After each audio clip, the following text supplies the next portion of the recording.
Whoa. What's going on, everybody? How we doing? Let me get this slate out of the way. Whoa. Good evening. Ladies, gentlemen, fanatics of all ages. It feels good to say that to you live. How are you? I am well, thank you. I am trying to keep cool, and I hope you all are too.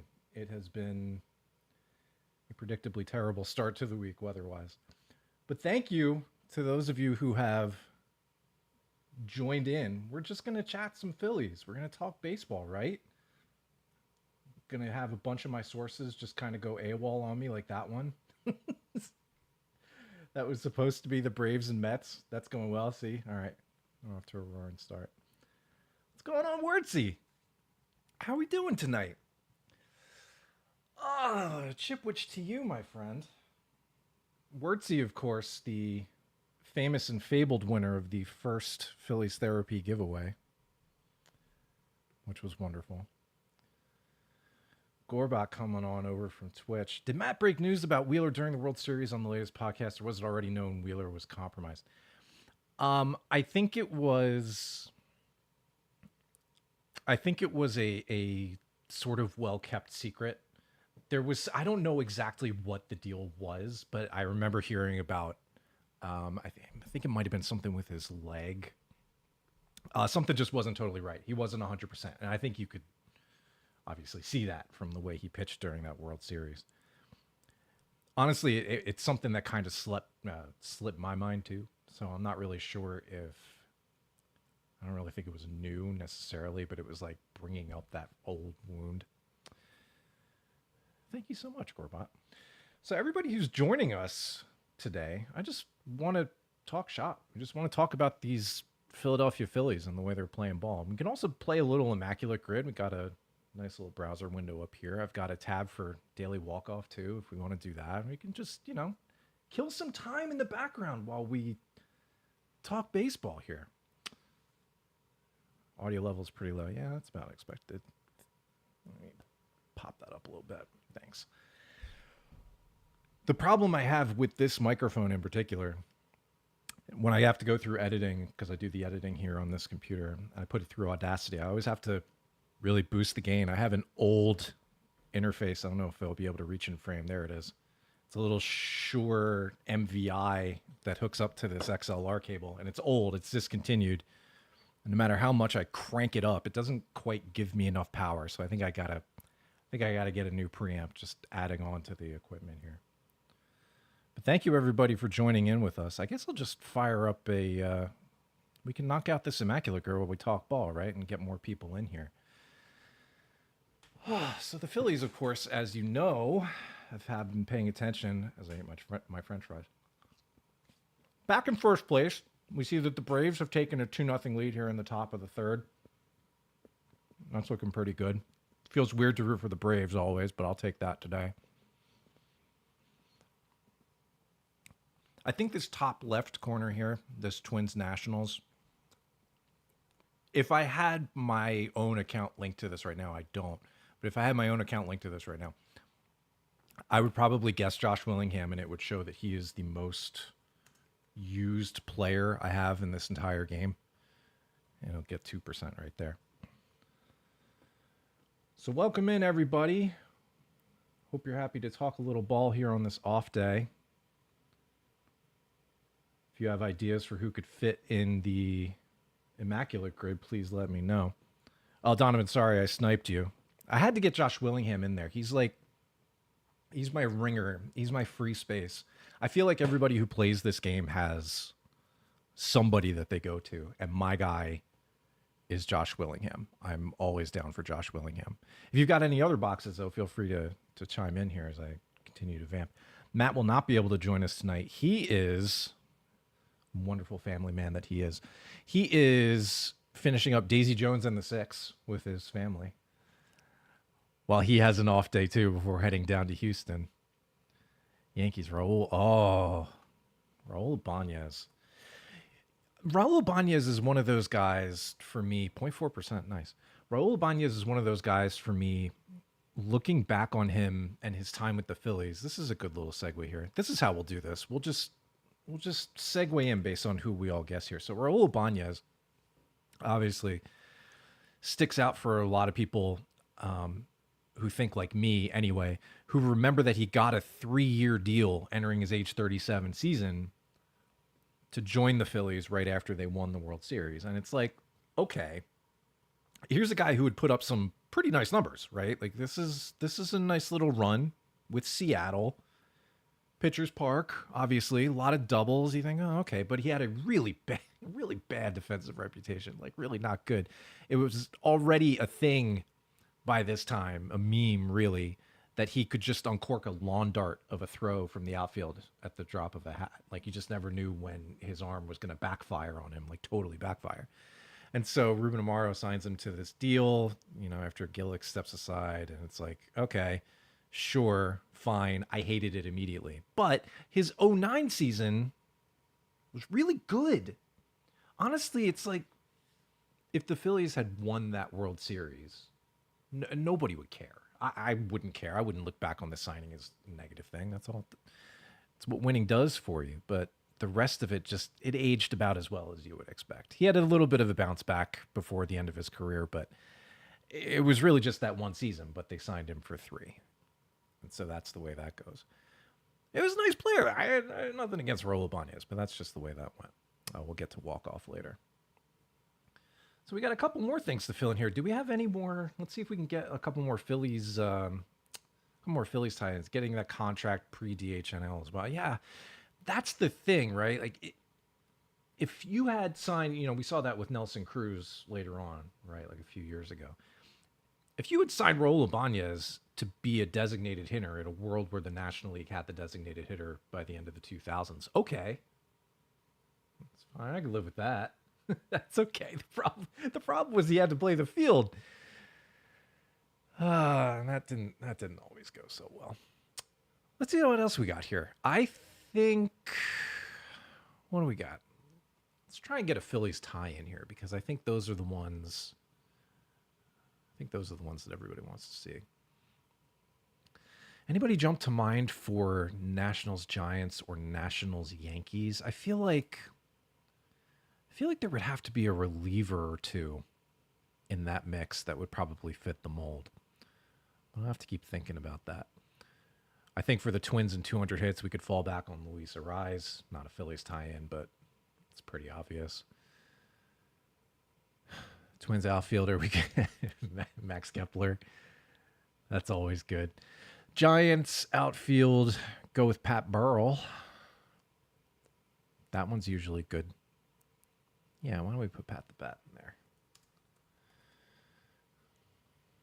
0.9%, that'll work. Joe, good to see you. Aaron Alter was a good suggestion there for San Fran in the outfield. He went to Korea, right? And is he still playing over there? He's only 34.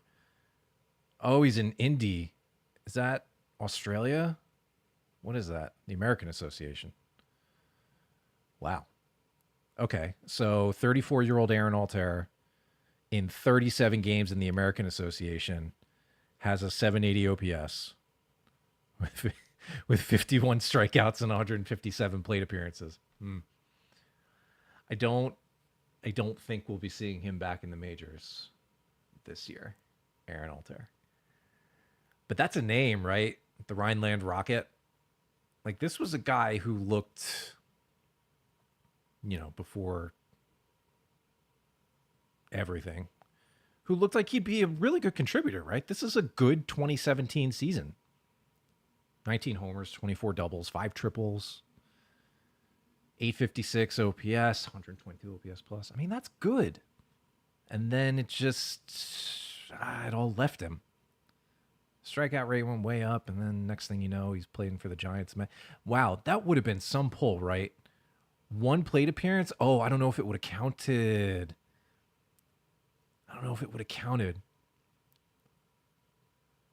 No, he didn't actually play the field, Joe. Ooh, that would have been sneaky. All right, let's vamp a little bit with some trade talk while we got that. What do we think about this Abel for Jaron Duran talk? I think I'd be in favor of this, right? So there are a couple of ways to think about Mick Abel and the Jaron Duran situation and the Red Sox potentially selling some guys, having too many outfielders, this, that, and the other thing. I think Jaron Duran is a really nice player. I think there is maybe an underperformance discount you could get here because he has slipped a little bit, but I don't think the true talent has left him, right? The strikeouts aren't spiking. Maybe there's a power drop there, but it's not too bad. It's tolerable at least. He can play all three outfield positions. He hits left-handed okay. Don't really need much more of that, but he's fast. He's a pretty good base runner. This defensive metric doesn't love his work in the outfield so far this year, but that's okay. Yeah, I mean, I'd be in favor of that. There's a little bit of talk too. There's a little bit of talk too about, can the Phillies swing a package deal of sorts? Now, I cringe a little bit because the guy we're talking about getting a package deal with is Aroldis Chapman. And obviously, if you've been following baseball the last few years, you know that Aroldis Chapman has some off-the-field issues, to put it a little bit lightly. But he's having a really good year, and he looks like old Aroldis Chapman, right? Toward the end of his time with the Yankees, he was looking like somebody who had thrown 103 miles an hour for 12 years of his professional career, and his arm was starting to give out, and he's resuscitated himself. You know, this stretch with the Royals, he walked a lot of guys, but the strikeouts were huge. Goes to Texas, helps them win a World Series, even though his numbers weren't, again, spectacular. He gave up a lot of home runs, walked guys, and he still walked guys with Pittsburgh. But now with Boston, they've got something under control here. I would bring up Savant, but that tends to choke out my browser while I'm streaming. So I think that's something I'll just leave you all to do on the side for your homework. But Chapman is, it would upset me if they traded for him. I like to avoid guys with the off the field stuff if I can. I know it's such a weird line to walk because it's not as if he's a unique case in baseball, but it's just, I don't know. It's a tough thing to rectify, and it's like one of those moral conundrums that you have in your head, that I have in my head anyway. If you're somebody who can separate art from artist, all right, you'd probably be fine with this. You know, thinking about tying together Chapman and maybe a Jaron Duran type. They're good players. And if you have somebody like Mick Abel, yeah, and the point Donovan raises is a fair one. Duran has had off-field issues too. Therefore, he had mental health crises. You know, Jaron Duran is somebody who had to seek help, and I'm very glad that he did. There are a lot of cases, you know, especially if it was in the past where guys might not have sought that help, but he did. And, you know, his performance again this year is not quite what it was, but he sought that help, and that's commendable. I think if Mick Abel is appealing to a team, not just the Red Sox, but any team, if Mick Abel is appealing to a team, you have to think about including him in a deal. Not just any deal. You don't ship him off for nothing. But Abel is a guy who had seen his prospect luster fall off a little bit. And we'll just bring up the depth chart here for the Phillies over on Fangraphs.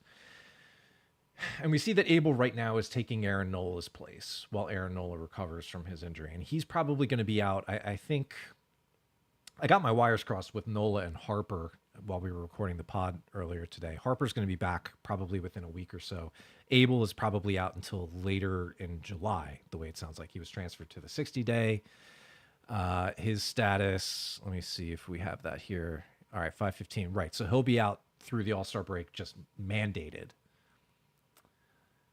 But Abel's doing pretty good work for a guy who's got the low pressure on him right now. He's your fifth starter. You just kind of expect him to go out and do what he's done, which is give you 2 out of 3 pretty good starts each time through the rotation. And the other ones haven't been great. Didn't look good against the Mets. Gave up a couple of tanks. You never like to see the Mets go back to back to back on you. but he's still good. He's shown that he can hold his stuff a little bit better in most of his starts. I think that was one of the knocks on him when he was coming up. He would lose his fastball a little bit. His fastball doesn't play great in the majors, and he's somebody who has pitched off his fastball in the upper minors. We'll see. I don't know if it's a case of selling high on Abel, but I think if you have a chip like him and he's appealing to somebody, then you got to think about it. Brian, welcome in. Anthony, hi, everybody. Welcome in, welcome in. Anthony chiming in. Red Sox don't strike me as a pro McAbel team because I would think Andrew Bailey, likes pitchers with better secondaries. His slider hasn't been a whiff guy, and the changeup is what it is. Yeah, right. Like, that's the thing, right? Like, he was pitching off his fastball a lot in the upper minors, and the secondaries they're okay. You know, his debut was against a Pirates team that strikes out a lot, and so fittingly, he picked up 9 in 6 innings. I don't know what I think about him long term. I like him. You know, I liked him as a prospect, obviously, but I think right now it's looking more like, you know, if you expect Nola to come back toward the end of July, you have, of course, Andrew Painter, right? Where's he at? Where's my guy? There he is. You have Andrew Painter coming, the guy whose debut we've been looking forward to for 2.5 years. You know he's coming. You know he's going to need a spot. He's not going to be a bullpen guy to start out his time in the majors. I don't know. Yeah, you would hate to see Abel really struggle in his next few trips through the rotation. I would really hate to see that because, you know, he might lose some confidence, have to get optioned back, would lose a little bit of luster. I don't think teams would necessarily change huge evaluations of a guy based on a couple of starts, based on a few weeks leading up to a trade deadline. I think most teams probably have their minds made up on what they think of McAbel by this point. I don't know. I think he could be a decent trade chip. Okay. Corbat says just get Mason Miller. Look, Mason Miller, let's pull up his numbers before we start talking about Mason Miller. Mason Miller has the kind of weird ERA this year. Some of the secondary numbers are still okay. The homers have ticked up and the walks have ticked up a bit. They're more in line with what he was as a rookie. The stuff is still overpowering. And Mason Miller is not a guy you kick out of bed for eating crackers. If you can land somebody like that, then great. I don't know what the A's want to do. I don't know what the A's can do. I mean, think about the A's for a second, right? 32-48 coming into this year, or as we sit here today on Monday. They've got offense. They have guys who can hit, and that's good.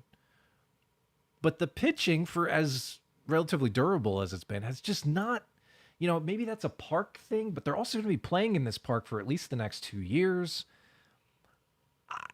I don't know what the A's do. Maybe they're somebody who, like McAbel.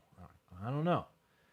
I really don't know. It doesn't seem like Mason Miller is going to be talked about quite as much on the block. At least he hasn't been lately. I love him, clearly. I don't know if he's going to get moved, though. We'll see. Yeah, the A's, I don't know. I don't know. Anthony says, I wouldn't give away Abel, but I also think it's fair to say Wheeler, Luzardo, Sanchez, Nola, Painter, and Walker makes up a solid group. It really does. The Phillies still have a pretty good selection of starting depth. It kind of ends after 6 and 7. Don't get me wrong. It kind of goes off a cliff right now, especially with the injury to Chase and his, you know, diminished stock coming into the year. That whole thing didn't really turn out so well this year.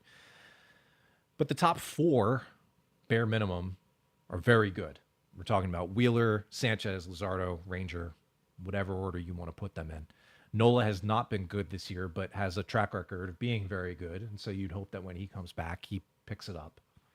And that leaves you with Abel and Painter as your 6 and 7 right now. 7 and 6. And that's pretty good. That's a decent place to pull from.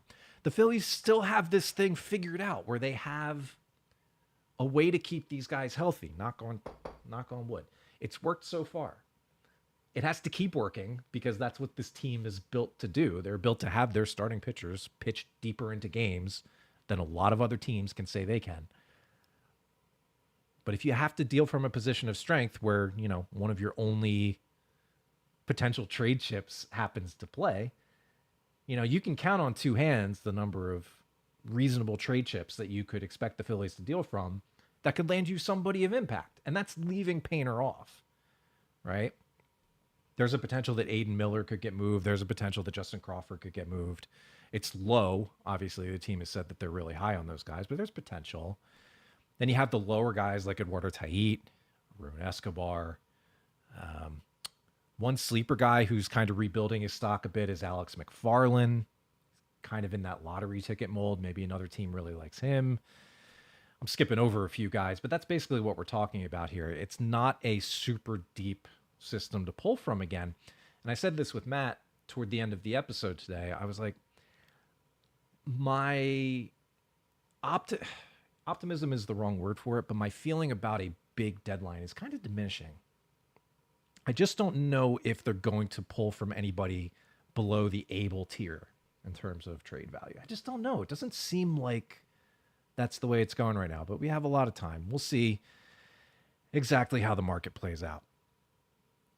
And Wayne says Mason Miller suffered some from pitching on the Sacramento mound. Yeah, that's absolutely correct. I think there is something to that for a lot of these pitchers, right? We're seeing it so fast here in just the span of one season where, that's a big difference. Now, obviously, small samples, yes, of course. 70 plate appearances to 49 home versus away, but that's a big difference. Slugging is a huge jump, massive jump, 100-point difference almost on balls in play. That's the ERA being higher away. That doesn't really do anything for me because there's only one home run in the 11 innings. It's just, the walks have probably hurt him a bit more there. This difference right here, 422 slug against 297 slug, like that's a little iffy. It's something to monitor. It's something to watch out for now because, if Miller is pitching more like his rookie year, it's a nice arm and it's a powerful arm, but maybe not mega super top of the heap kind of thing. I don't know. We're all talking about small swatches of stuff here with these innings totals. What makes me say that my optimism is diminishing about a big deadline?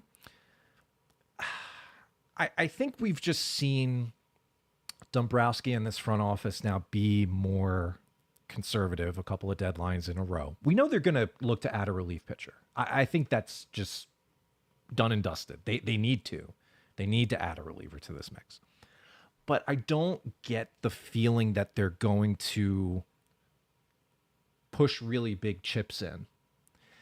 And again, I'm talking in vague terms here because we don't know exactly what the market looks like with so many of these teams still kind of vying for position, right? You look at these standings here in the National League, you have Arizona still in the mix. They're only 3.5 back of a spot entering today. Over in the American League, you have the Twins, who are of interest to both, Matt and I, and probably some of you out there for the relievers they have, and they're only 2.5 games back, despite being 3 games under 500, because the American League is it's a slop fest this year. There are guys on Minnesota who I would love to have, namely these two. Yohan Duran and Griffin Jax are excellent, but they would cost a lot. They're somewhat unique players here. I know the Jax WAR is really low here on Baseball Ref for some reason, but look at this. Almost 7 strikeouts to walks, like the home runs being over 1.1, I guess is something. Walter Duran hasn't allowed a single one.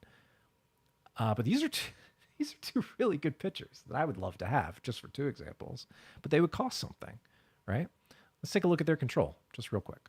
We've totally gone off the Immaculate Grid thing. I promise we'll get back to that. So you think about Duran. He's not a free agent until after 2027, right? You look at Griffin Jax. He's not a free agent until after 2027. So you get 2.5 years potentially of each of these guys, and that'll cost you something. So we'll see what that looks like. I just don't think they're going to pull from the pool of prospects that would net you one of those guys, at least not one of the higher quality controllable guys. Do they pick up somebody who has a 1.5+ years, but is maybe a little more underwhelming? Yeah, maybe. I think about somebody like Caleb Ferguson over on the Pirates, right? Lefty, Not striking a lot of guys out this year, but doing a really good job at mitigating contact. Like, free. He's a rental. He's a free agent after this year. I don't know. That's kind of where my mind is at now. The Hendry Mendez point is interesting. Hendry Mendez along with Carson DiMartini, because Hendry Mendez was a name. He was an actual prospect when he was with the Brewers for good typing. When he was with the Brewers for a hot second, right? Like, this is somebody who, did he make top 100 lists? No. So he doesn't have any national top 100 lists up there, but he was kind of a sleeper. I remember hearing his name at the very least. And you see what he's doing with Redding now, where, he's really turned it on. He came into the Phillies system. He walked as much as he struck out last year. He's almost doing it again at AA this year. Not a ton of pop, but like, that is a really good line. That's a really good line for a 21-year-old in AA. I take that.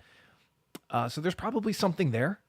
He could be of interest as an additional chip. He wouldn't headline a deal, I don't think, but there's something there. DiMartini, I don't know enough about DiMartini. You know who's the guy to ask about Carson DiMartini is Rob Orr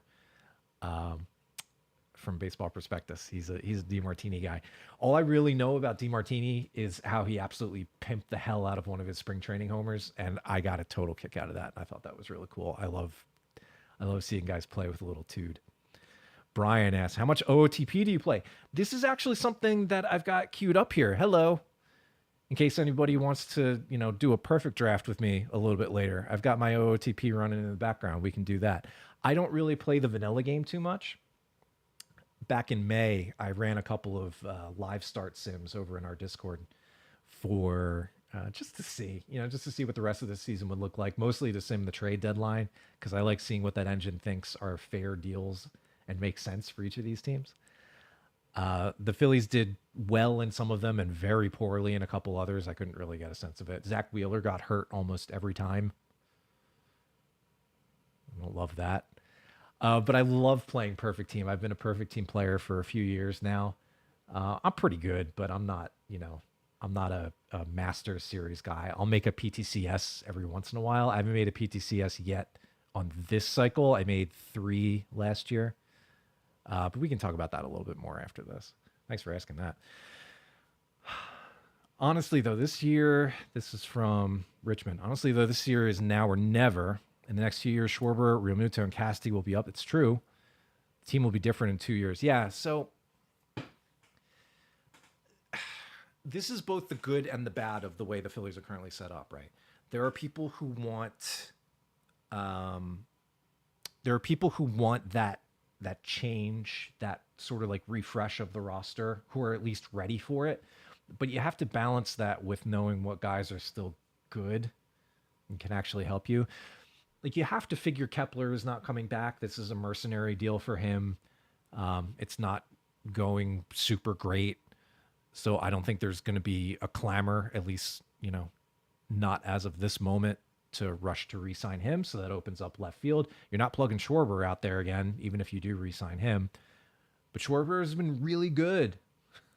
We've all seen that. Outside of his slow streak to start the month, he's been awesome. And he's starting to homer again. So he's somebody you would love to bring back. Castellanos, with an extra year on his deal, like he signed through 26, it becomes a little more complicated. It by no means removes him from the equation of being moved now. I know the Phillies were trying to move him, or at least I heard the Phillies were trying to move him as early as after 22. Right? Like, they weren't deterred by this. And I think we're getting to a point now where it's kind of like, all right, Castellanos has been fine. He's been fine. I think it would have been nice to get a little bit more out of him for a 5-year deal. I'm sure he would have loved to have hit better too. I would be surprised if he isn't moved this winter. This feels like the end, even with his extra year coming up. This one feels like the end. So you could get a little bit of turnover there too with right field or opening up an outfield spot. Crawford, if he's not dealt, will be around. Marsh will still be around. Rojas will still be around. There are guys to think about. I don't know what Crawford's going to be. None of us really do, but there are guys to think about. You hope for Schwarber back and a super short deal for JT. The JT thing has and will remain has been and will remain interesting to me because he is such a he's such a unique player in this environment of baseball. You know, ever since Yadier Molina retired, like this is kind of the guy who's just been catching all the time. You see that with Cal Raleigh lately too, guy who's setting himself up for a top 2 AL MVP finish right now. But JT is so valuable because even despite his fallbacks, he has not been as good at the plate this year, obviously. There are some I hate to get into critiquing this because I'm not super great at it myself, but some critiques about his game calling, some strange pitch selections. I can't even provide concrete examples. I'm just tossing that out there. But for all of that, he seems like he's a guy who just does not exist out there in the rest of the baseball world. Let's open up the trade rumors list of pending free agents here, right? So we have 25, 26 pending free agents, and we have the catchers, okay? This was last updated at the end of April. This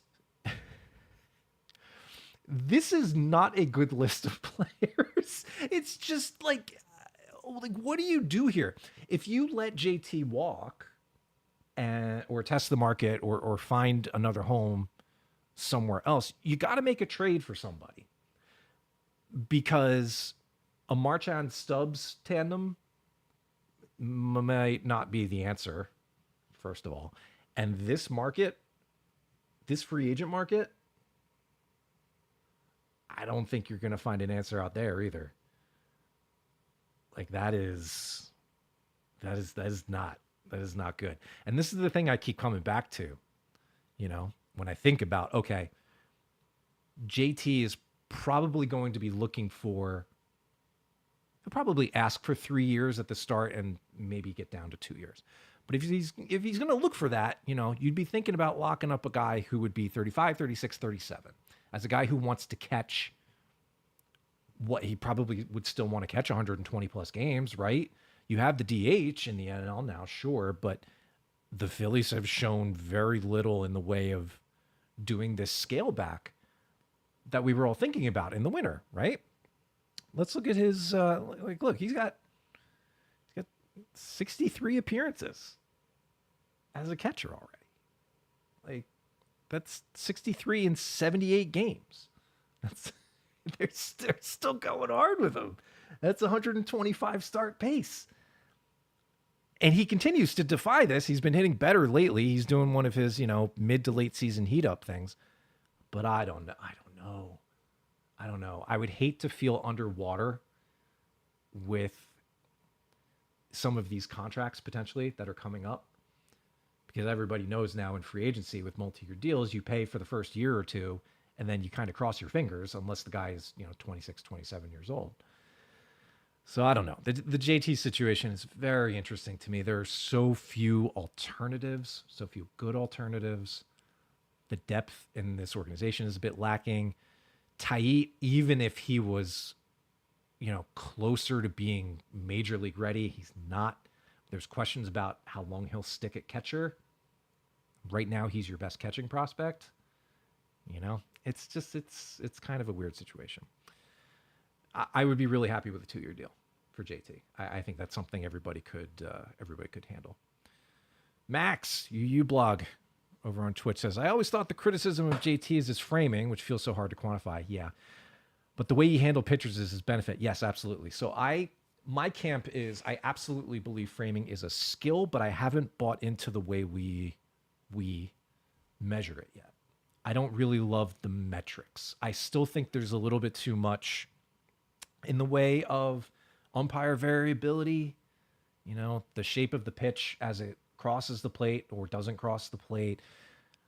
I don't know. I think there's just a little too much there. I haven't put all of my trust behind the metrics yet, but I think it is a skill. You can definitely see that some guys are better, smoother, quieter at receiving than others. And there are some pitches that JT just kind of, you know, he'll jerk it kind of weird, or he'll give up on the frame kind of quick. You'll see something on the shadow and he'll just kind of pick it. and then his glove is still moving and he goes to take it out and throw it back, and maybe that costs you a strike. I don't really know. I can't say anything bad about the framing metrics. I just don't know. I just don't know. But I think the part that we don't see in the second part, Max, that you brought up is that everybody talks so highly about what he does behind the scenes, working with the pitchers, working with the coaches, working with Garrett Stubbs and Rafael Marchand. Like, this is a guy who is somebody I wouldn't be surprised to see be a manager down the line. And that is something that, I'm not saying this in the snarky way that, boomers might say it, you can't quantify. You can't. You just can't do it. Like, that's a guy whose benefit is now sort of outweighing what you can quantify on the page. And that's a bit of a tough spot to be in, because how do you put a dollar value to that? Something to think about. All right, Joe, with a couple of questions here. Oh, I almost missed Edge. Framing might not be as important with the ABS coming up. That's another thing, right? Like, there are, as we check in and see that the Braves are up 3-0 on the Mets in the fourth. That's excellent. The ABS is its own beast entirely.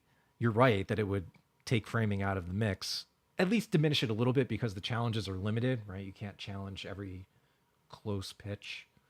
It's finite. And if you have somebody who's a good receiver after a challenge has expired, or, makes it look close enough anyway, there's something to that. But you're right, that at least takes a couple of pitches, a couple of potential borderline or incorrectly called pitches off the table. And if you have somebody whose skill is only saving you 1 or 2 pitches per game at this point, I don't know if that's where JT is, but eventually all catchers get to that point. It's something worth thinking about. I don't really know. All right, Joe, looks like he's got a 2-part question. Is next year the luxury tax reset year? I do not know. And what do we think of... I have to kind of bone up on the luxury tax stuff. And what do you think about piggybacking pitchers like we did with Ranger and Spencer Howard in 2021? Put Ranger and Abel with Painter and Luzardo. Save innings for all of them that way. I think regardless of who moves and who does not move, who stays around, the Phillies are going to have interesting pitching decisions to make should they make the playoffs. Like, really interesting. Zach Wheeler is going to be a starter. If Aaron Nola is healthy, his performance this year is complicating things a little bit, but I don't expect him to be a reliever. Now, whether you slot him in as your number 4 playoff guy or skip him a la Taiwan a couple years ago, I don't know. That's something to watch out for as the season wears on here. And then what do you do with Luzardo and Ranger? Luzardo, outside of those 2 hiccup starts, has been amazing. I'd want him to start a game, but he could be a weapon in the bullpen. That could be your power left-hander. I know Matt hates the guys who return being, called their trade deadline pickups or whatever, but in a way, Luzardo would be that if he transitions to a relief role in September and then October. Ranger probably stays a starter. Maybe you do Ranger and think about Abel if it's in the 4th inning in a playoff game. I don't know. There's some interesting calculus to do there, and I don't know what the end result is going to be. Thoughts on Johan Rojas' future? I don't need him to be a big-time hitter either, but it's concerning his constant baseball IQ issues. With a guy like that, with a guy like Rojas, whose defensive appeal is just so tantalizing, right? Let's pull up his offensive numbers, such as they are so far this year. But whose defensive potential is so tantalizing, but whose offense is just not good. You have such a fine line to walk of being major league caliber. He's shown he can still make the almost elite or elite plays. He's got great range. He's got great speed. But he'll clunk one every once in a while. Like, he'll clunk 1 or 2 a month, which I guess is just human. But when you have somebody whose bat just doesn't get it done, it makes it sting a little bit more to see that happen. You know what I mean? I think as this team gets older And as some of these guys start to lose more of their offensive punch, think about JT, right? If this is JT's future, somebody who puts up a low 700s OPS, you're not going to be batting him fifth in your order, ideally. Some of these guys are going to kind of get crunched down a little bit. Bryson Stott, for as long as he's going to be here, he's another guy who should be batting eighth or ninth regularly. All of a sudden, you have three guys. Is that your 7, 8, 9? Okay. But do you have enough punch above that? It's just, his line is so thin, Johan. I would just love to see, and this isn't even talking about the base running, with the pickoffs and all of that. I would love to see him just play a cleaner game for the rest of this year. I would really love to see that, because I think his defense is special, and I love watching him play defense, but man, it's hard to stick with this. It's hard to stick with this. And it would also be easier if Brandon Marsh, who's been hitting the crap out of the ball lately, would play a little bit better center field too. He's okay. And I think it's working out there for now. I don't know. The outfield is still a little bit of a mixed bag. More interesting thing to Max is that there's just so few catchers in the league as a whole that you would be comfortable with as your starter. That's absolutely true. If it's not JT, it's a timeshare, right? You can think about Stubbs and Marchand all you like. You can go back to this free agent list and think about, I don't know, take your pick. I don't know. Just pick somebody out of a hat. I don't know. I think James McCann actually did James McCann get signed since late April? Anyway, that doesn't really matter. This is free agents for next year. This is not great. And this is a lot of backup catchers. There are a lot of backup catchers in this list. I don't know. And who do you trade for? What team is going to give up their catcher if they have somebody good, knowing this is what the market looks like, knowing that there are so few guys who can hit and catch now? I don't know what that looks like. James McCann with AAA Gwinnett. Yeah, okay. So he's with the Braves. That's fine. The clunk for Rojas is almost out of arrogance and the base running like last night, Sunday, overrunning second with the ball in front of him. Yeah. It would be so easy to compare him to Odubel Herrera because of things. Plays the same position, kind of an airhead, blah, blah, blah. That's not really fair. But it almost feels like, because Odubel was a better hitter too, it almost feels like you see some of the Cesar Hernandez maybe is a better comp. I'm trying to think of other guys who might not have been the best base runners. I mean, Castellanos and Pat Burrell would plod, but I don't necessarily think of them as like awful base runners who like just zone out every once in a while. I don't know. It's tough to find a really good comp there. Maybe it is a little bit of arrogance because he knows he's fast. He knows he can steal bases. What is he, 9 for 11 this year? You would like to see a cleaner game. I would like to see a cleaner game out of him coming on down the stretch here. All right, that was a nice little tangent. Let's see if we can go back to filling out this Immaculate Grid here, and then maybe we'll do a little bit of perfect team drafting to wrap things up. Thank you again to everybody who's been hanging out. I just kind of like doing something like this just to chill with all of you and talk about the old Philadelphia Ball Club. So let's see here. We've got a couple squares left. We've got the Nationals column. We've got a Twins outfielder. And we've got 3 200 hits, folks. I'm open to your suggestions as we continue to talk about Phillies and all things related to them. What I worry about, and Matt is a little more worried about this than I am. If you listen to today's episode, you'll get that sense. Nationals Giants Nate Scherholtz. Excellent. You'll get the sense that he is more, 0.3, beautiful. You'll get the sense that he is more worried about the bullpen situation than I am. Don't get me wrong. I don't think it's great. And I know that the Phillies need to make a move or two. But he's very worried about that right now. And there's something to that. Romano, we thought, had found his footing. Maybe not. Joe Ross has been uninspiring. Kirkering's been better, but, Something's still not quite 100% with him. Matt Strom's been getting hit around a lot lately. Right now, is Tanner Banks your best reliever? Probably not, but like it's a question. And that's not necessarily the conversation you want to be having about a World Series aspirational team.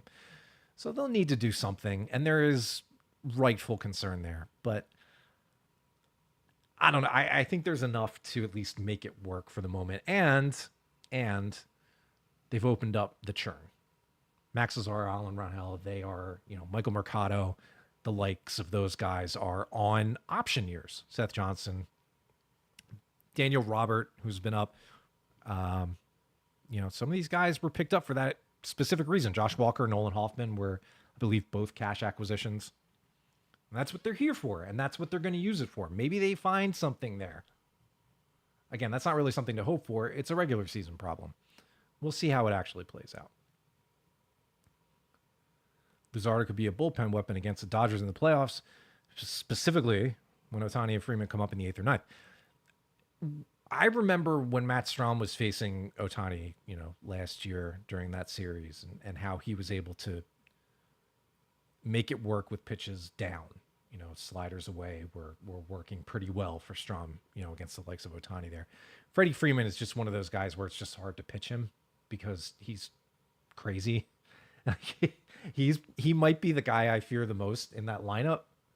Not because he is the best. Obviously, Ohtani is a unicorn and the greatest baseball player I've ever seen. But there's something about Freeman's ability to put a good bat on just about any kind of pitch that really worries me whenever I see him coming up. So if you convert Luzardo to relief, which I don't know if I'll say that's probable right now, but it's definitely on the table. It has to be on the table. With his sweeper the way it is, I called it a sweeper. His sweeping slider the way it is, that's a weapon to have against those guys, down and away. If you can get him to chase, if you can make it look like a strike until it dives out, you're looking good. You're looking good. All right, let's see if we can knock out a couple more of these. Twins outfielder. Is there anybody really deep we can come up with here?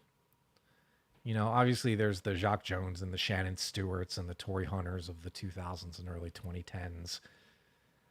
There's the Nelson Cruz. Nelson Cruz played the outfield with them, so he'd probably be a kind of popular answer there too. Obviously for the 200 hit season, you could put Rod Carew. I'm trying to think if there's anybody with the Twins. Maybe we'll just need to move on from that one.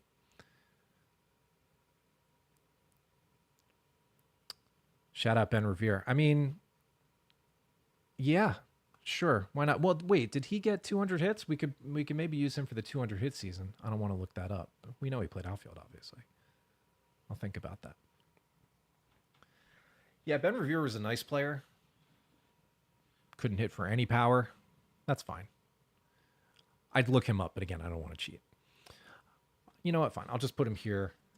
I'll put him here in that. Hey, it's still under 1%. How about that? And see if he ever got 200 hits in a year. So we'll go up here and we'll say Ben Revere. Did he do it? No. Got 184 with Philly, 150 with the Twins. So we got it right. Yay. Okay. Kyle Garlick. Did he play outfield for the Twins? Yes, he did. Oh, wow. He actually spent parts of 3 years with them. No kidding. I don't know where time goes, guys. The thing about Immaculate Grid that I love is Nick Punto, the memory jogging that has to happen there, and the funny way some guys just stick with you and the guys who just leak out. No, it's just one of those things. I'll go super obvious with the Twins here. 35%. Tanks our score. I don't care because I want to get on to doing some perfect drafts with you guys. Nationals and Yankees. Is this a surprisingly tough one to anybody? Nationals, Yankees? Maybe that's a little bit tougher than I realized. We have Giants 200 hits. We have Yankees 200 hits. Nick Johnson is a great one. See, there is a guy. Nick Johnson is one of those. Thank you, Edge. Nick Johnson is one of those guys who, when I was just starting to get into the whole movement of sabermetrics, or just really kind of looking at baseball differently, looking at hitters and their performance differently, this is a guy I latched onto. This is where I started really falling in love with the idea of batting average being 100 points or so different from on-base percentage. Because it really stood out to me. And you can look at some of these lines here. Nick Johnson, of course, was frequently hurt, which was kind of a shame. But you look at that, he put up a 5-win season with the Nats in 06. Like, this is a guy who just played first base, putting up a 5-win season in 2006. A year that was pretty ripe with offensive performance. Like, that's heavy stuff. And his separations, isolated discipline, I think is what it used to be called, like back in some of the early days, like ISO D. And seeing that difference always really kind of stands out to me. That tells me that somebody is a disciplined hitter. At the very least, feared enough to be pitched around, but selective, has a good idea of what the strike zone looks like. And even if they don't always, mash the ball, and these are not impressive slugging numbers on the whole as, standalone, that would always tell me that that's somebody who could put together a good at bat. So I always loved Nick Johnson for that. And I always particularly loved, talk about remembering some guys, Derek Barton, specifically from 2010. Just this undersized little first baseman who would put, huge stretches out there. He's listed at 6 foot. I don't think he was 6 foot. He would just lunge. I would see him on highlights doing that. Had the big separation there, 110 walks, 5.5 win season in the AL in 2010 as a first baseman who only hit 10 home runs. Like, come on.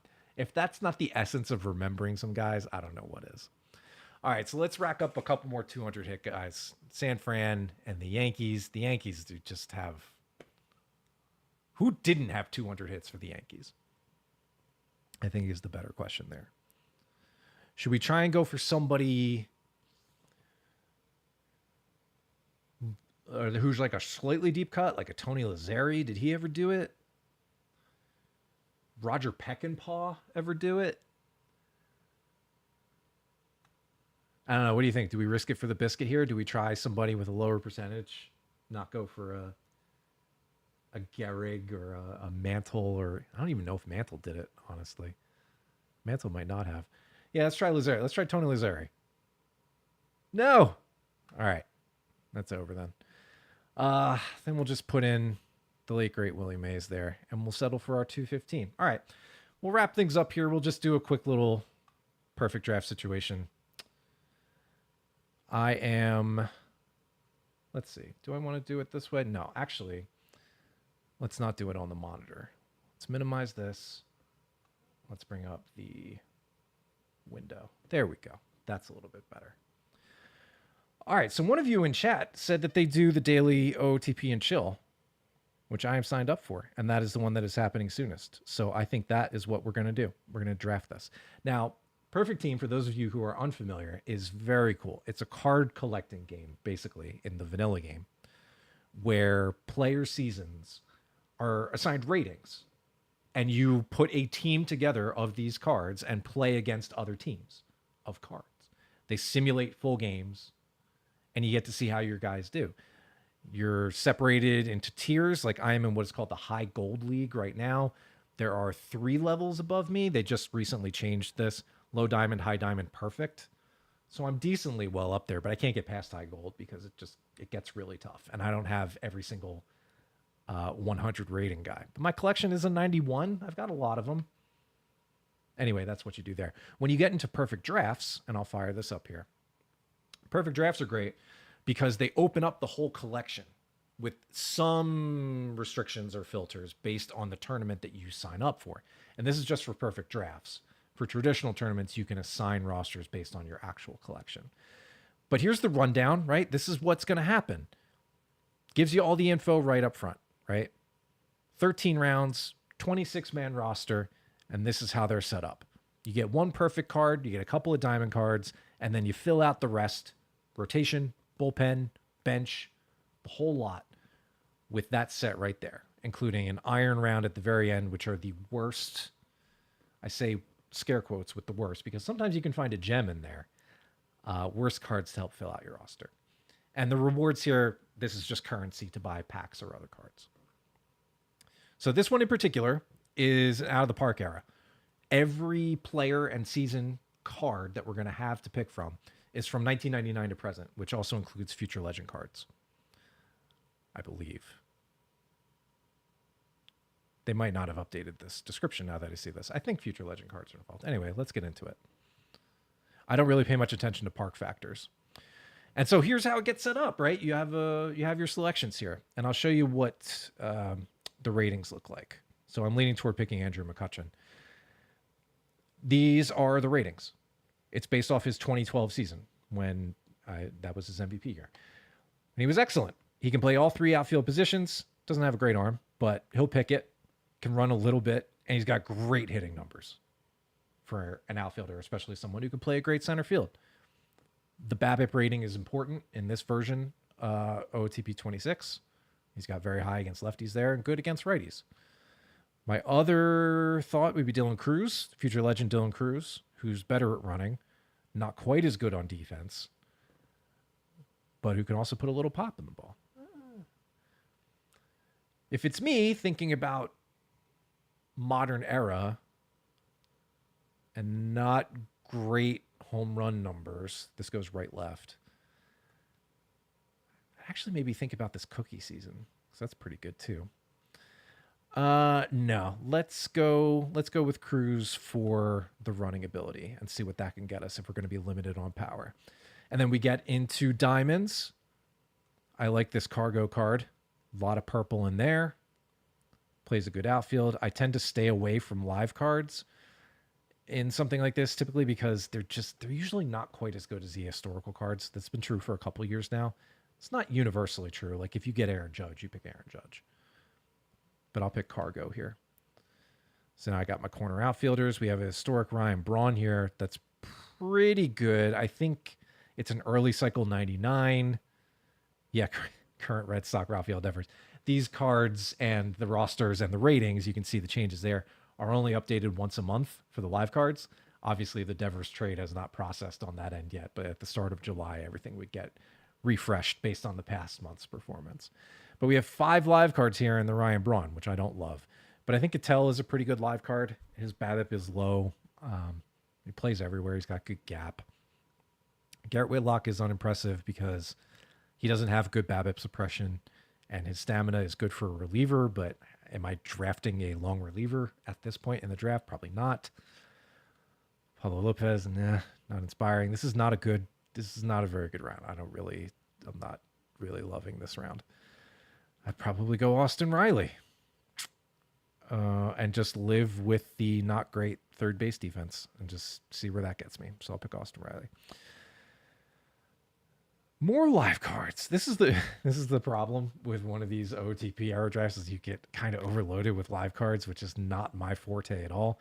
Brendan Donovan's got a pretty good live card. Yuli Gurriel has decent contact stuff, but I don't really like him. Luis Ariza's defense is terrible, even though he has good BABIP numbers, obviously.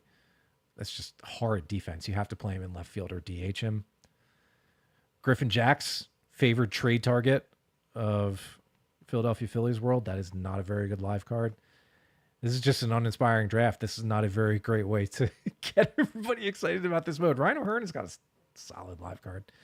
I think I'm going to go Brendan Donovan here and just grin and bear it with this defense. Maybe I'll put him over at first base.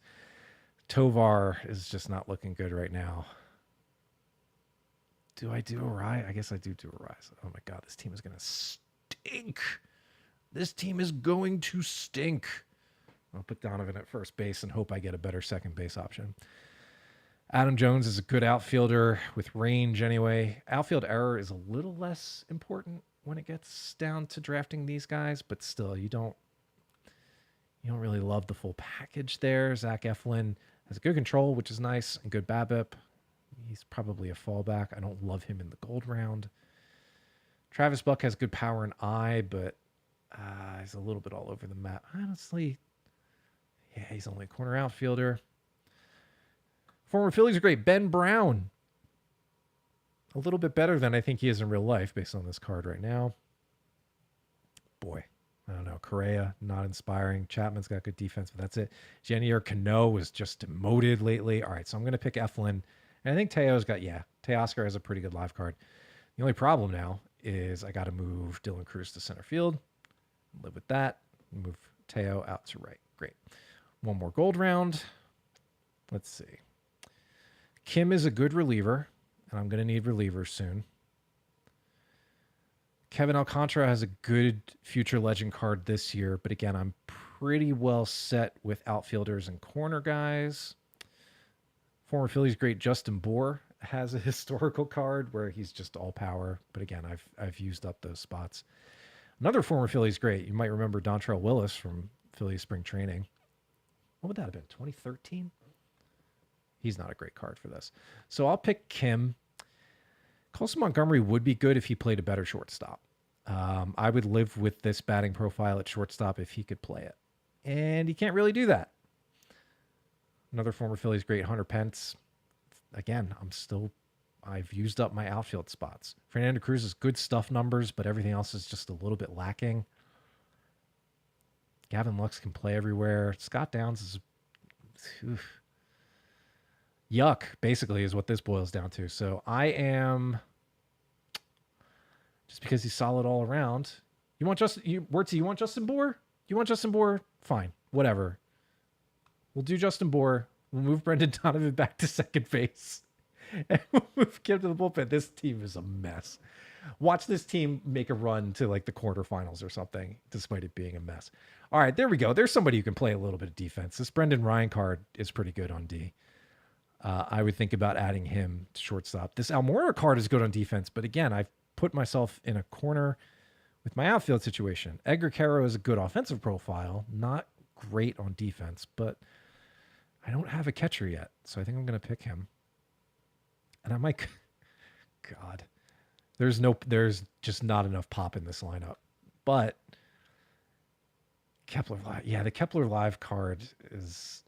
I mean, he went up for June, or from May. But look at this. This BABIP rating drives a lot in this version of the game, and it's just not good. You don't want a guy who's got sub 60s there on your team. You don't. So I'll go Brendan Ryan. Great.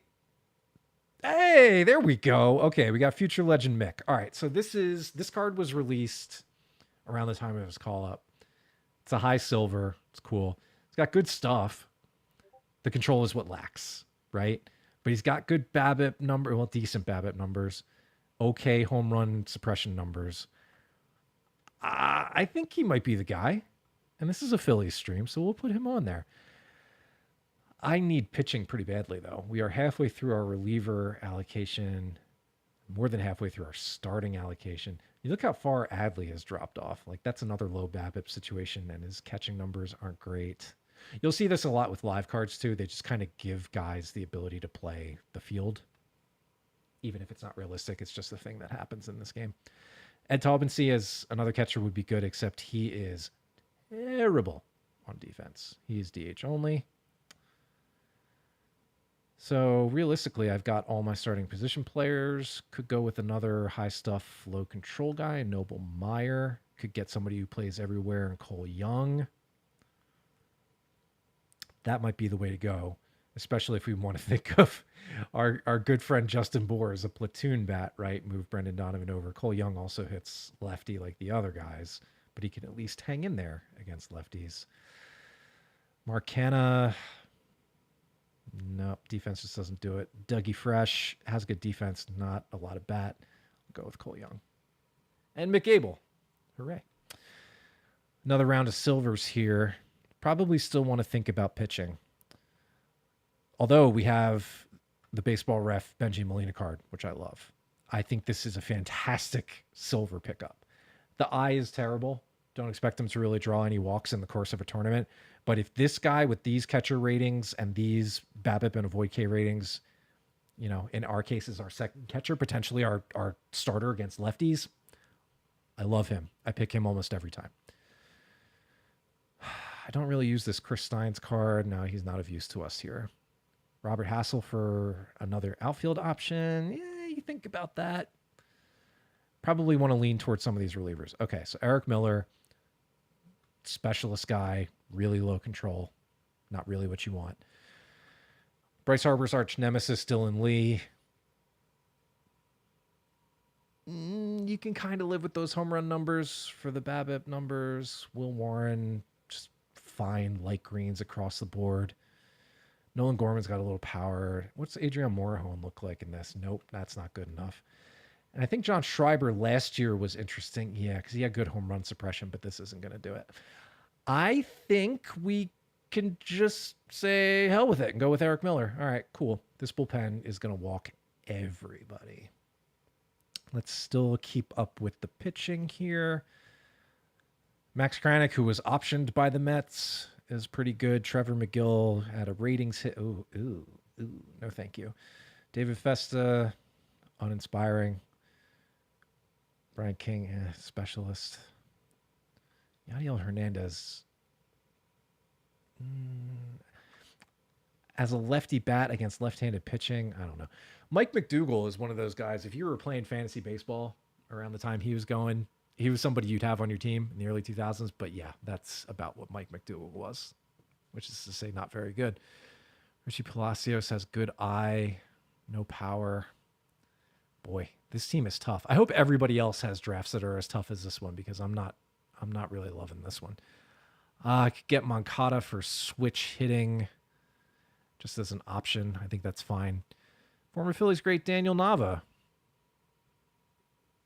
Also pretty good against righties, not against lefties. Again, I'm reaching the point of saying hell with it. So let's just get Daniel Nava on there too. Oh, another former Phillies great. Jose Contreras. That's a really bad card, though. I don't want that. Vance Worley. We're getting all the good Phillies, at least. At least there's that. My pitching situation is dire, so I think I want to get Vance Worley on there. The Jeff Keppinger card this year is a lot better than last year. Doesn't really have the range, but he can definitely hit better than that card last year. Former Philly Garrett Clevenger. Ooh.